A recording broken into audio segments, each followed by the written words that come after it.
Nagpakitang gilas agad si Jalen Green sa training camp pa lang ng Houston at ganadong-ganado. Hindi kasi pwede magpetiks ngayon si Jalen Green sa umpisa ng season dahil delikado siya sa kabila.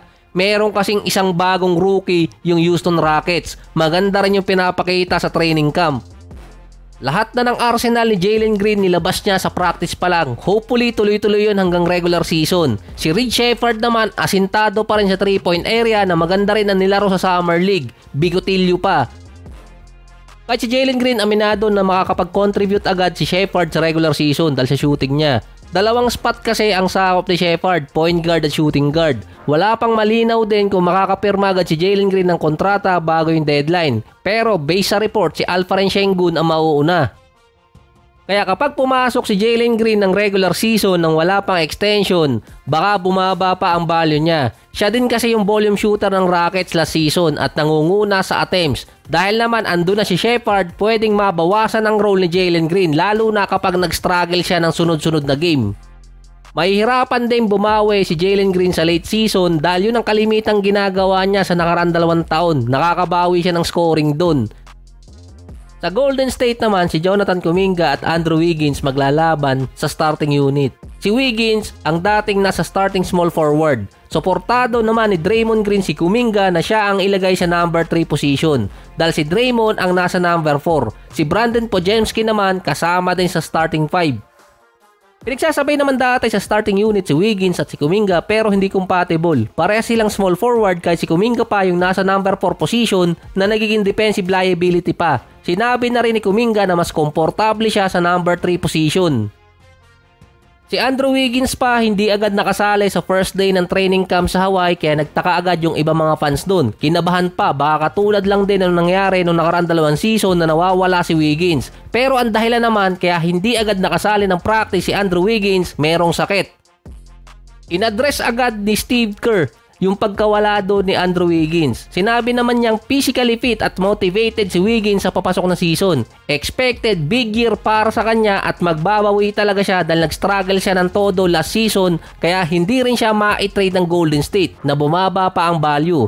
Hinahanap ng Warriors ngayon yung magiging second option behind kay Steph. Kaya nagkakaroon ng discussion kung sino ang ilalagay sa starting unit ng Warriors. Sa position pa lang, hindi pa sigurado doon kung si Wiggins ba or si Kuminga. Pero pinapanigan ni Draymond si Kuminga, ang pinapanigan naman ni Coach Steve Kerr ay si Wiggins na expected na mas tataas pa yung attempts at role ni Wiggins for next season.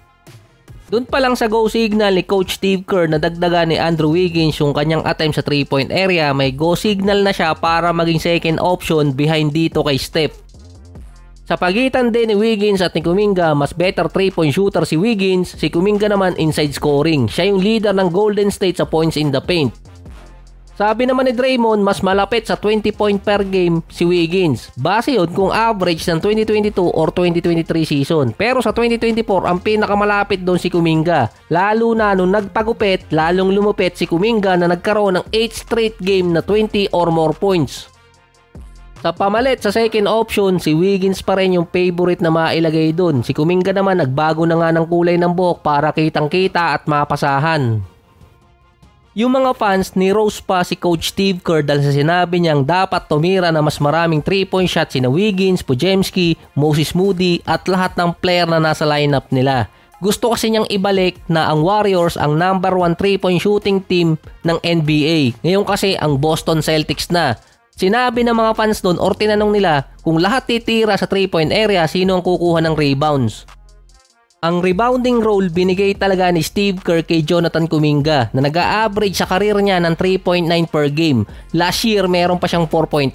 Last 2023 season pa sinabi yun ni Coach Steve Kerr kay Kuminga. Sa first 31 games last season ni Kuminga, 7 beses lang siyang lumagpas ng 4 rebounds per game pataas.